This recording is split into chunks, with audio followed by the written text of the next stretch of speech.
ఆంధ్రప్రదేశ్ రాష్ట్రంలో ఎంతో కాలంగా పెద్ద ఎత్తున సస్పెన్స్లో ఉన్న పొత్తుల వ్యవహారం. తెలుగుదేశం పార్టీ జనసేనకు పొత్తు కుదిరింది. జనసేన బీజేపీ వాళ్ళు అంతకుముందే పొత్తు కుదుర్చుకున్నారు. జనసేన అధినేత power star Pawan Kalyan Bharatiya Janata party అధిష్టానముతో సంప్రదించకుండా Chandrababu నాయుడిని రాజమండ్రి జైలుకు వెళ్ళి పరామర్శించి బయటకు వచ్చినప్పుడు తన పార్టీ నిర్ణయం కింద తెలుగుదేశం పార్టీతో పొత్తు ప్రకటించేశాడు.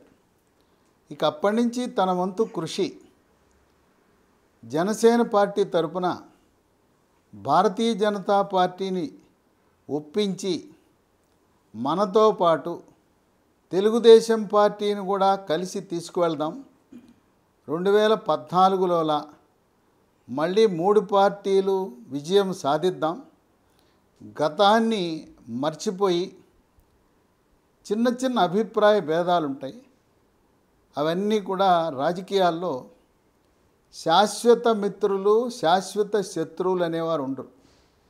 ఇప్పుడు తెలుగుదేశం పార్టీ 3వసారి కలుస్తూ ఉంది. 2 సార్లు కలిసింది, విడిపోయింది. ఇక బీహార్లో అయితే జేడీయూ నితీష్ కుమార్ 5 సార్లు కలిశాడు, 5 సార్లు విడిపోయాడు. మళ్ళీ ఇప్పుడు కొత్తగా పార్లమెంట్ ఎన్నికల ముందు నితీష్ కుమార్ బీజేపీతో కలిశాడు, ఎన్డీఏలోకి వచ్చాడు. కనుక రాజకీయాల్లో అవి సహజమే. ఇక్కడ తెలుగుదేశం పార్టీకి బీజేపీకి మైత్రిని వాళ్ళిద్దరినీ దగ్గర చేయటంలో పవర్ స్టార్ పవన్ కళ్యాణ్ కీలక పాత్ర పోషించాడు. ఆదివారం నాడు 4 ఫిబ్రవరి రోజు పవర్ స్టార్ పవన్ కళ్యాణ్ చంద్రబాబు నాయుడు ఏకాంతంగా ఒక 4 గంటల పాటు కూర్చున్నారు 2 సార్లు. ఒకసారి మధ్యాహ్న సమయంలో, మళ్ళీ రాత్రికి 2 సార్లు సమావేశమై ఆ సమావేశ సారాంశం ఎట్టి పరిస్థితుల్లో కూడా బీజేపీని ఒప్పించి 3 పార్టీలు కలిసి పోటీ చేయాలని 4వ తారీఖు నుంచి జనసేన అధినేత చేసిన ప్రయత్నాలు సఫలీకృతమయ్యాయి. భారతీయ జనతా పార్టీ హైకమాండ్ వాళ్ళు చర్చించుకుని కేంద్ర హోంశాఖ మంత్రి అమిత్ షా చంద్రబాబు నాయుడిని ఆహ్వానించారు. 7వ తారీఖు బుధవారం మధ్యాహ్నం ప్రత్యేక విమానంలో చంద్రబాబు నాయుడు ఢిల్లీ చేరుకుని బుధవారం రాత్రి కానీ గురువారం కానీ అమిత్ షా, జేపీ నడ్డా, ఆంధ్రప్రదేశ్ రాష్ట్ర వ్యవస్థాగత వ్యవహారాలను పర్యవేక్షిస్తున్న సంయుక్త వ్యవస్థాగత కార్యదర్శి జాతీయ కార్యదర్శి శివప్రకాష్ వీళ్ళతో చర్చించి ఒక నిర్ణయాన్ని 8 ఫిబ్రవరి గురువారం నాడు భారతీయ జనతా పార్టీ పార్లమెంటరీ బోర్డులో దీన్ని ఆమోదించి ప్రకటించబోతా ఉన్నారు. విశేషం ఏంటంటే కేవలం 11 మంది మాత్రమే ఉండే భారతీయ జనతా పార్టీ కేంద్ర పార్లమెంటరీ బోర్డులో డాక్టర్ కె లక్ష్మణ్ తెలంగాణ రాష్ట్రం నుంచి ఓబీసీ మోర్చా జాతీయ అధ్యక్షుడిగా, రాజ్యసభ సభ్యుడిగా, కేంద్ర ఎన్నికల కమిటీ సభ్యుడిగా ఉన్నాడు.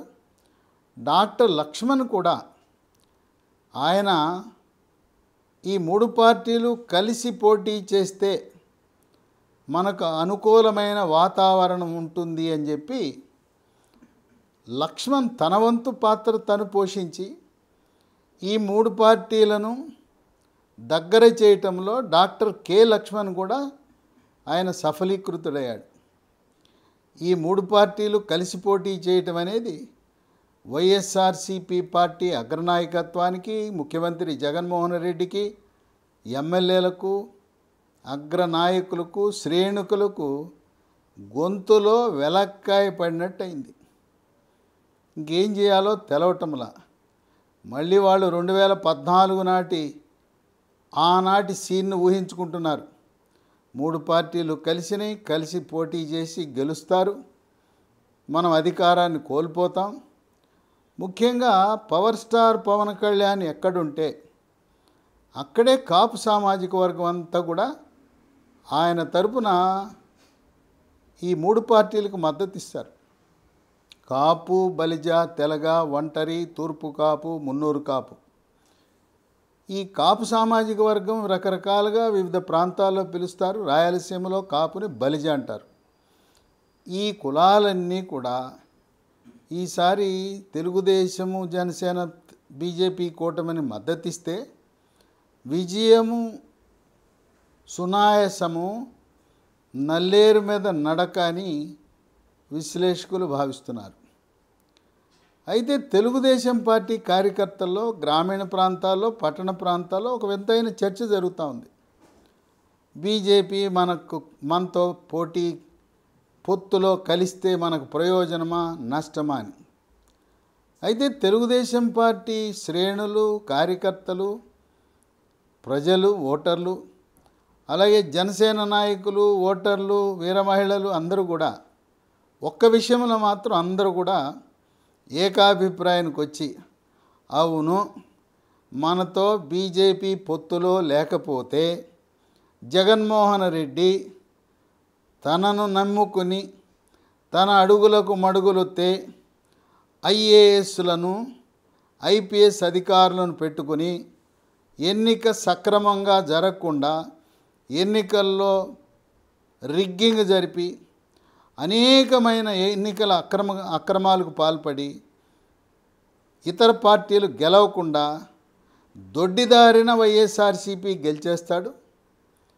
దానికి చెక్ పెట్టాలంటే కేంద్ర ప్రభుత్వ అధీనంలో ఉండే కేంద్ర ఎన్నికల సంఘం పారదర్శకంగా, నిష్పక్షపాతంగా ఏ విధంగా తెలంగాణ రాష్ట్రంలో ఎన్నికలు పకడ్బందీగా కేసీఆర్ హవా ఏమాత్రం నడవకుండా కేసీఆర్కి నమ్మిన బంటులైన అధికారులను ఎన్నికలకు సంబంధం లేకుండా విధుల నుంచి తప్పించి ఎవరినైనా కూడా తహసీల్దార్ స్థాయి నుంచి రాష్ట్ర చీఫ్ సెక్రటరీ, ప్రధాన కార్యదర్శి వరకు మార్చగలిగిన విశేష అధికారాలు కలిగిన కేంద్ర ఎన్నికల సంఘం పారదర్శకంగా, నిష్పక్షపాతంగా వాళ్ళు వ్యవహరిస్తే ఏదైతే జగన్మోహన్ రెడ్డి అక్రమార్గాల ద్వారా తనకు సేవ చేస్తున్న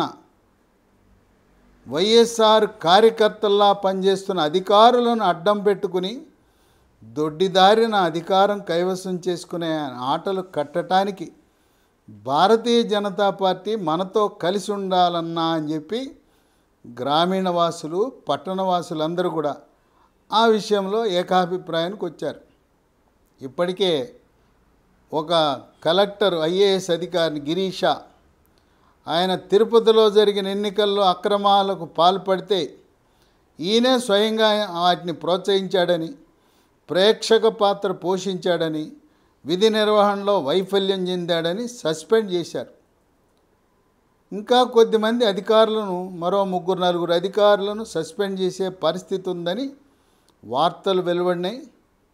ఇక ఎలా ఉందంటే పరిస్థితి, ఈ రోజున తిరుపతి నుంచి చెవిరెడ్డి భాస్కర్ రెడ్డి ఒంగోలులో లోక్సభకు పోటీ చేస్తున్నాడంటే ఆయనకి నచ్చిన, మెచ్చిన అక్కడ పరమేశ్వర్ రెడ్డి అనే తిరుపతి ఎస్పీని ఒంగోలు, ప్రకాశం జిల్లాకు బదిలీ చేసుకుని ఆయన తెచ్చుకోవటం, ఇలాంటి పప్పులు ఉడకవు, ఆటలు సాగవు. అలాగే డబ్బు అక్రమంగా సంపాదించిన అవినీతి సొమ్మును ప్రజల మీద జల్లి విసిరి అధికారాన్ని కైవసం చేసుకుందామనే ఆలోచనకు ఎన్నికల పర్యవేక్షకులుగా ఉత్తరాది నుంచి వస్తున్న ఐఏఎస్, ఐపీఎస్ అధికారులతో పాటు ఇన్కమ్ ట్యాక్స్ అధికారులు, CBI, ED, IB, information bureau అధికారులు ఈ అక్రమంగా ఈ నగదు పంపిణీని అడ్డుకట్టడానికి, ఈ విధంగా కేంద్ర ప్రభుత్వ సహకారం లేకుండా మనము ఈ ఎన్నిక సరిగ్గా నిర్వహణ జరగదని రాష్ట్రంలో ఉండే రాజకీయ నాయకులు, శ్రేణులు, కార్యకర్తలు, ప్రజలు కూడా భావించారు. ఇప్పుడు బీజేపీ పొత్తులో ఉన్నది కనుక ఎన్నిక పకడ్బందీగా ఏ విధంగా తెలంగాణలో ఎక్కడ ఏ అధికారి కూడా చిన్న తప్పు కూడా చేసే అవకాశం లేకుండా ఏ విధంగా వాళ్ళ అధికారులు, కేంద్ర ఎన్నికల సంఘం వాళ్ళు ఎక్సైజ్ అధికారులను, రెవెన్యూ, పోలీసు, అలాగే జీఎస్టీ, కమర్షియల్ ట్యాక్స్ అధికారులను కూడా కట్టడి చేయటం, బదిలీ చేయటం, వాళ్ళను ఒకంత మనం కేంద్ర ఎన్నికల సంఘాన్ని తెలంగాణ ఎన్నికల నిర్వహించిన విధానానికి, పద్ధతికి, క్రమశిక్షణకి, పారదర్శికి మనము కేంద్ర ఎన్నికల సంఘానికి సెల్యూట్ చేయాలి. అలాగే ఆంధ్రప్రదేశ్ రాష్ట్రంలో కూడా అదే విధంగా జరిగితే జనసేన, తెలుగుదేశం, బీజేపీ కూటమి ఘన విజయం సాధిస్తుందని విశ్లేషకులు భావిస్తున్నారు. ఇక జనసేన, తెలుగుదేశం పార్టీ వాళ్ళు ఒక అవగాహనకు వచ్చారు. సుమారు ఒక 30-31 సీట్లు శాసనసభ సీట్లు, జనసేన 3 లోక్సభ సీట్లు మచిలీపట్నం, కాకినాడ, అనకాపల్లి. ఈ విధంగా వాళ్ళు ఒక అవగాహనకు వచ్చారు. జనసేన, తెలుగుదేశం పార్టీ మధ్యలో నారద పాత్ర పోషించాలని ప్రయత్నిస్తున్న వైఎస్ఆర్సీపీ నాయకుల, ఇతరుల వాళ్ళ యొక్క ఆటలు, పప్పులు ఉడకల ఎన్నో ప్రయత్నాలు చేశారు. పవర్ స్టార్ పవన్ కళ్యాణ్ రెచ్చగొట్టాలని చూశారు. ఆయన ఆవేశపడకుండా సంయమనం పాటించి చంద్రబాబు నాయుడు, జనసేన అధినేత ఇద్దరూ కూడా సమన్వయంతో అన్నదమ్ముల్లా రాముడు, లక్ష్మణుడు ఏ విధంగా ఉన్నారో, అన్న రాముడైతే చంద్రబాబు నాయుడు, జనసేన అధినేత పవర్ స్టార్ పవన్ కళ్యాణ్ లక్ష్మణుల్లా ఇద్దరు ఒకే మాట, ఒకే బాట. మన లక్ష్యం జగన్మోహన్ రెడ్డి రెండవసారి అధికారంలోకి రాకూడదు. మన లక్ష్యం ఆంధ్రప్రదేశ్ రాష్ట్ర ప్రయోజనాలు, అమరావతిని రాజధానిగా తీర్చిదిద్దటం, పోలవరం పూర్తి చేయటం, గుంతల రోడ్లు ఎక్కడ చూసినా గుంతల రోడ్డు వాటిని సరిచేసి ప్రజలకు అభివృద్ధి అనేది రుచి చూపించాలి అనే ఆకాంక్షతో రెండు పార్టీలు ముందుకు సాగుతున్నాయి. ఇది ఇలా ఉంటే ఊహాగానాలు ప్రారంభమైనాయి. ఎన్ని సీట్లు అని. 2014 ఎన్నికల్లో భారతీయ జనతా పార్టీకి 4 లోక్సభ సీట్లు ఇచ్చారు. 13 అసెంబ్లీ సీట్లు ఇచ్చి 13 మంది అభ్యర్థులను బీజేపీ ప్రకటించిన తర్వాత ఒక 4 నియోజకవర్గాలు ఉపసంహరించి 9లో మాత్రమే భారతీయ జనతా పార్టీ శాసనసభ్యులుగా పోటీ చేశారు. 4 లోక్సభ ఆనాటివే అంటే వైజాగ్, నర్సాపురం ఈ 2 విజయం సాధించాయి. అయితే ఓడిపోయిన నియోజకవర్గాలు 2014 లోక్సభ రాజంపేట, తిరుపతి 4లో 2 గెలిచాయి. శాసనసభలు 9 పోటీ చేస్తే 4 గెలిచారు. 4 గెలిస్తే 2 మంత్రులు అయ్యారు. తాడేపల్లిగూడెం నుంచి మాణిక్యాలరావు ఆయన మంత్రి అయ్యాడు, దేవాదాయ శాఖ మంత్రి. కైకలూరు నుంచి గెలిచిన డాక్టర్ కామినేని శ్రీనివాసు వైద్య ఆరోగ్య శాఖ మంత్రి అయ్యాడు. మరొక 2 విశాఖ నార్త్ నుంచి పోటీ చేసి గెలిచిన విష్ణుకుమార్ రాజు ఆయన భారతీయ జనతా పార్టీ శాసనసభా పక్ష నేతగా బాధ్యతలు నిర్వర్తించాడు. ఇక 4వ వ్యక్తి రాజమండ్రిలో ఎముకల ప్రముఖ డాక్టర్ సత్యనారాయణ ఆయన కూడా గెలవటం జరిగింది. ఈ విధంగా 5 సీట్లు ఓడి 4 గెలిచారు. అంటే లోక్సభలోను శాసనసభలోను ఆనాటి ఉత్తీర్ణత 50% సీట్లు గెలిచారు బీజేపీ. ఇప్పుడు ప్రధానమంత్రి మోదీ ఆయన సంకల్పం బీజేపీ దేశవ్యాప్తంగా 370 సీట్లు గెలవాలి. ఎన్డీఏ కూటమి 400 దాటాలి. అందువల్ల ఇప్పటికీ అసలు ప్రాతినిధ్యము లేని రాష్ట్రాలు 3 ఉన్నాయి. దక్షిణాదిన 0, ఒక్క లోక్సభ సభ్యుడు కూడా లేడు.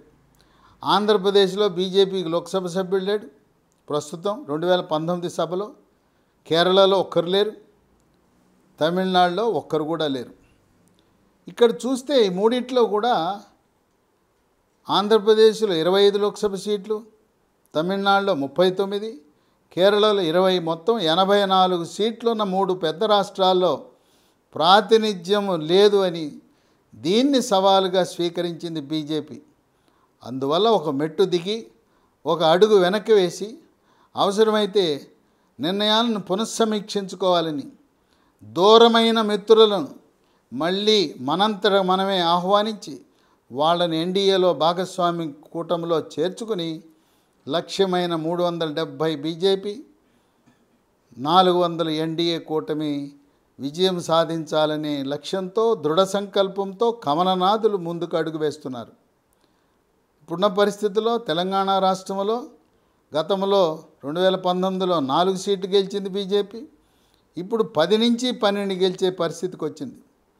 అట్లాగే ఆనాడు కర్ణాటకలో 28 సీట్లుంటే 25 సీట్లు కైవసం చేసుకున్నది బీజేపీ.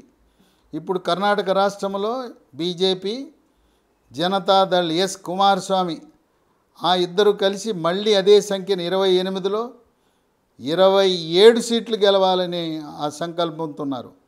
కాంగ్రెస్ పార్టీకి కర్ణాటకలో 2019లో వచ్చింది ఒకే ఒక సీటు, డీకే శివకుమార్ సోదరుడు డీకే సురేష్. అందువల్ల తమ లక్ష్య సాధన కొరకు చాలామంది ఏమనుకున్నారంటే విశ్లేషణలు చేశారు. సోషల్ మీడియాలో, ఎలక్ట్రానిక్ మీడియాలో, పత్రికల్లో కథనాలు ఏమైనాయి అంటే చంద్రబాబు నాయుడికి మోదీకి దూరం పెరిగిపోయింది, మళ్ళీ కలిసే పరిస్థితే లేదు, 2 సార్లు కలిశారు, 2 సార్లు తెగిపోయింది. ఎట్టి పరిస్థితుల్లో బీజేపీ పార్టీ చంద్రబాబు నాయుడికి ఆహ్వానం పంపదని పదే ఊదరగొట్టారు. అయినా కూడా దేశ ప్రయోజనాల దృష్ట్యా, విస్తృత ప్రయోజనాల దృష్ట్యా ఈ 3వసారి ప్రధానమంత్రిగా బాధ్యతలు చేపట్టిన తర్వాత అద్భుతాలు జరగబోతూ ఉన్నాయి. 2014 వరకు భారతదేశ యొక్క ఆర్థిక పరిస్థితి ప్రపంచ దేశాలలో మనం 11వ స్థానంలో ఉన్నాం. ప్రధానమంత్రి మోదీ 10 ఏళ్ల పరిపాలనలో 11వ స్థానం నుంచి 5వ స్థానానికి తీసుకొచ్చి ఆయన 3వసారి ప్రధానమంత్రి అయిన తర్వాత భారతదేశాన్ని 3వ అతిపెద్ద ఆర్థిక వ్యవస్థగా నిలబెట్టే కంకణబద్ధుడై మరికొన్ని సంస్కరణలు దేశానికి కావాలి. సంస్కరణలు కావాలంటే 400 మంది లోక్సభలో కావాలనే లక్ష్యంతో విడిపోయి దూరమైన మిత్రులను ఆహ్వానించి ఆంధ్రప్రదేశ్లో, కేరళలో, తమిళనాడులో కూడా ప్రాతినిధ్యం ఉండేలా తగు చర్యలు తీసుకుంటున్నారు. అందువల్ల ఆంధ్రప్రదేశ్లో ఈసారి 4 కాకుండా 6, 7 సీట్లు అడిగే అవకాశం ఉంది. చంద్రబాబు నాయుడు జనసేన అధినేత పెద్ద మనసుతో సరే కానిలే, మనకు కావాల్సింది మన రాష్ట్రంలో కదా, మన కేంద్రంలో ఎక్కువ మంది బీజేపీ ఎంపీలు ఉంటే మనకు నష్టమే ఉంది, ఇచ్చే ధోరణిలోనే ఉన్నారు. పరిశీలనలో ఉన్న లోక్సభ సీట్లు ఇంతకుముందు పోటీ చేసిన 4. వైజాగ్ అక్కడ దగ్గుబాటి పురంధరేశ్వరి పోటీ చేయబోతూ ఉంది. ఆమె 1,00,000 ఓట్లతో మెజారిటీతో గెలుస్తుంది. గెలిచిన తర్వాత కేంద్ర మంత్రివర్గంలో భారతీయ జనతా పార్టీ తరఫున ఆమె మంత్రిగా పదవీ బాధ్యతలు 3వసారి ప్రధానమంత్రి క్యాబినెట్లో భాగస్వామురాలవుతారు. తెలుగుదేశం పార్టీ తరఫున విజయనగరం నుంచి అశోక్ గజపతిరాజు విజయం సాధిస్తే ఆయనకు కూడా తెలుగుదేశం పార్టీ ప్రతినిధిగా ఆయనకు కూడా కేంద్ర క్యాబినెట్లో గతంలో పనిచేసిన అనుభవం ఉంది, ఆయన తీసుకునే అవకాశం ఉంది. ఇప్పుడున్న పరిస్థితుల్లో ఈ మహాకూటమికి 25 సీట్లలో 22 లోక్సభ సీట్లు గెలిచే అవకాశం కనపడుతుంది. 22 గెలిస్తే మోదీ యొక్క సంకల్పం, మనం జనసేన పార్టీని కూడా ఎందుకు ప్రోత్సహించకూడదు, వాళ్ళ ప్రాతినిధ్యం కూడా క్యాబినెట్లో ఉంటే బాగుంటుంది కదా, మనకి గత 5 సంవత్సరాలుగా మిత్రపక్షమైన జనసేనకు కూడా ప్రాతినిధ్యం ఇవ్వచ్చనే ఆలోచనతో కొణతాల రామకృష్ణ ఆయన అనకాపల్లి నుంచి పోటీ చేసి జనసేన పార్టీ తరపున గెలిస్తే ఆయనకి కేంద్ర మంత్రివర్గంలో ప్రాతినిధ్యం లభిస్తుంది. అంటే ఏకంగా మనకి ఆంధ్రప్రదేశ్ రాష్ట్రానికి కేంద్ర క్యాబినెట్లో 3 మంత్రులు ఉండే అవకాశం రాబోతూ ఉంది. ఇక కాంగ్రెస్ పార్టీ ఎట్టి పరిస్థితుల్లో అధికారంలోకి వచ్చే పరిస్థితి లేదు. ఇండియా కూటమి ముక్కలు చెక్కలైపోయింది. బీహార్ నితీష్ వేరుపడ్డాడు, బెంగాల్లో మమతా బెనర్జీ, ఢిల్లీలో కేజ్రీవాల్, ఇలా ఎవరికి వారే యమునా తీరే. అందువల్ల కేంద్రంలో 2024 ఎన్నికల్లో కాంగ్రెస్ పార్టీ అధికారంలోకి రావటం అనేది కళ్ళ. ఇదిలా ఉంటే ఈ 4లో పురంధరేశ్వరి వైజాగ్ ఇచ్చిన తర్వాత నరసాపురంలో రఘురామ కృష్ణరాజు గతంలో 2014లో గంగరాజు పోటీ చేసి గెలిచాడు. గంగరాజు రఘురామకృష్ణరాజు ఇద్దరు బంధువులే, పక్క ఇళ్ళే. ఈసారి రఘురామకృష్ణరాజు నరసాపురంలో పోటీ చేసి బీజేపీ తరపున 1,00,000 ఓట్ల మెజార్టీతో గెలవబోతా ఉన్నాడు. ఇక 3వ సీటు రాజంపేటలో నల్లారి కిషోర్ కుమార్ రెడ్డి, నల్లారి కిరణ్ కుమార్ రెడ్డి మాజీ ముఖ్యమంత్రి, ఆయన అభ్యర్థిగా మిథున్ కుమార్ రెడ్డి పెద్దిరెడ్డి రామచంద్రారెడ్డి కుమారుణ్ణి ఓడగొట్టాలనే లక్ష్యంతో బీజేపీ అక్కడ పావులు కదుపుతూ ఉంది. తిరుపతి, గతంలో తిరుపతిలో బీజేపీ గెలిచిన చరిత్ర ఉన్నది.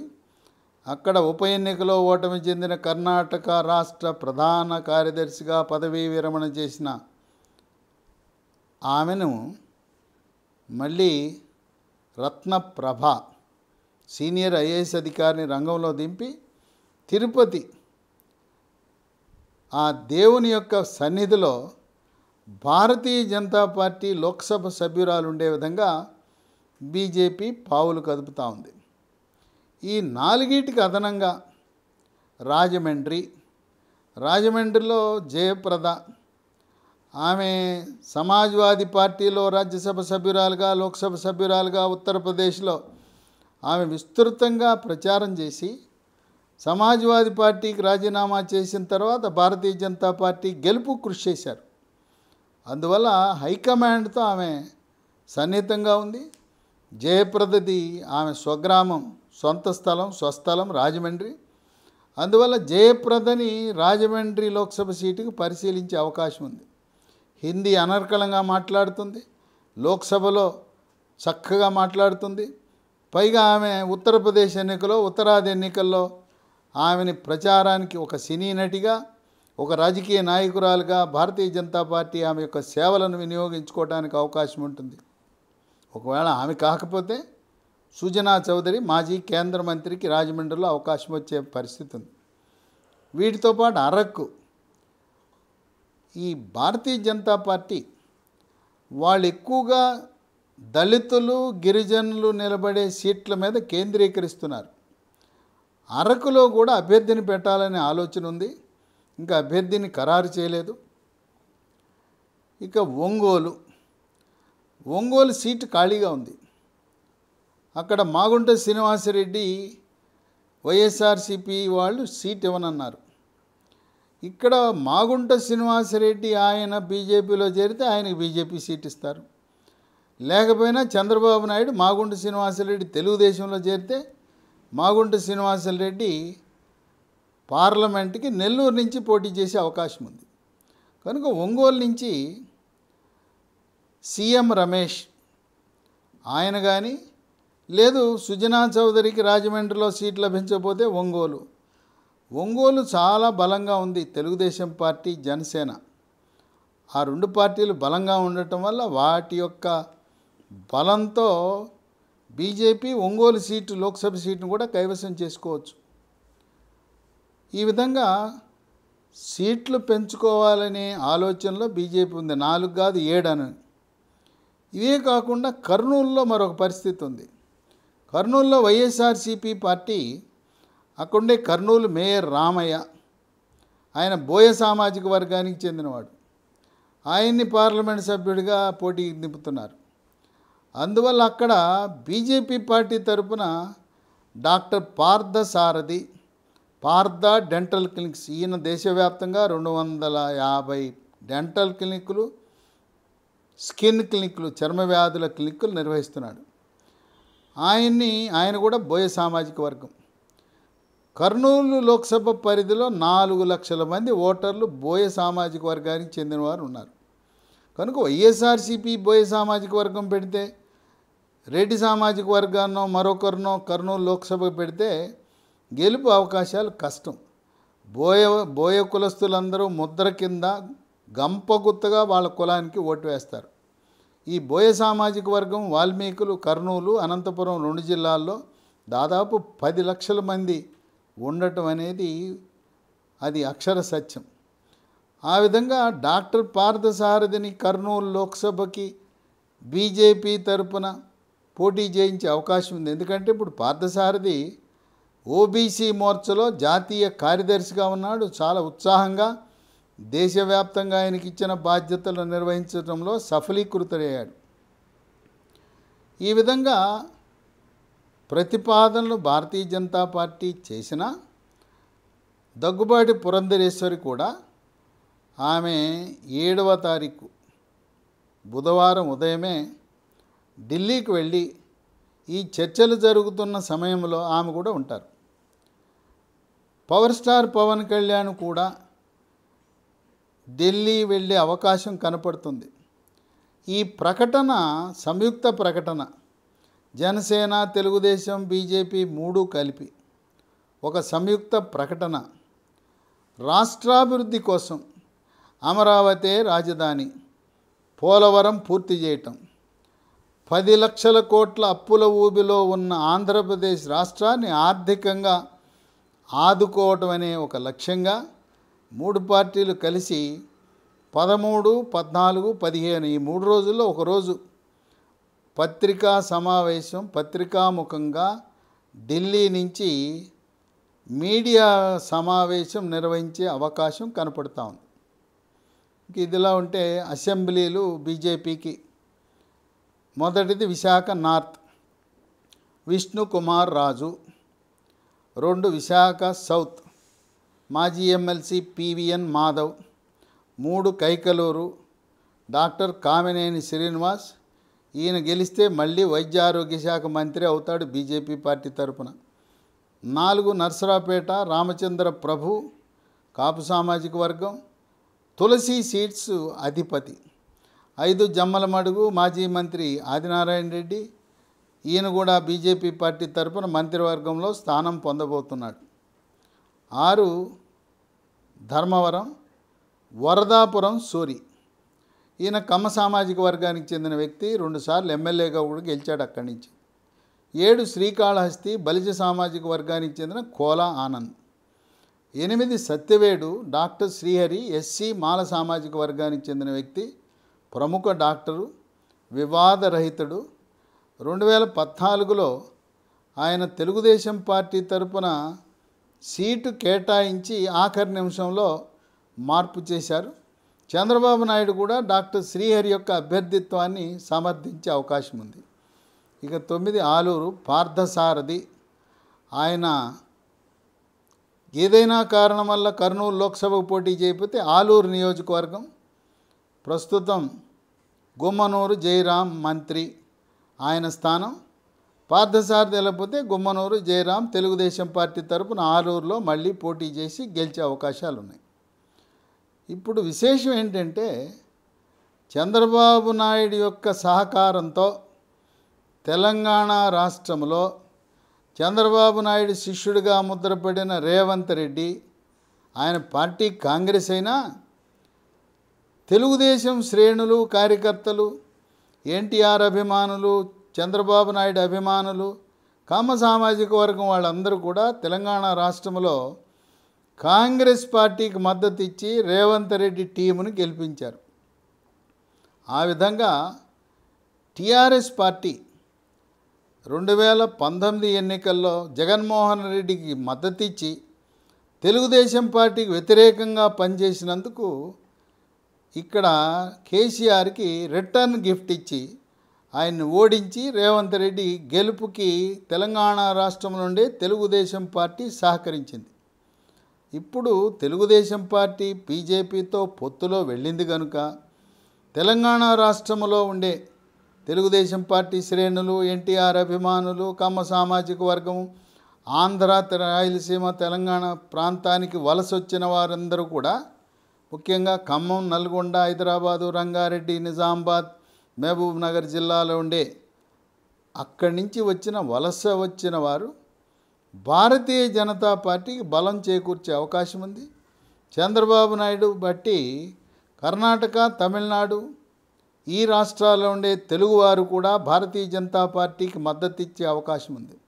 చంద్రబాబు నాయుడు అంటే దేశవ్యాప్తంగా ఆయనకు ఒక బ్రాండ్ ఉంది, ఒక విజనరీ అని.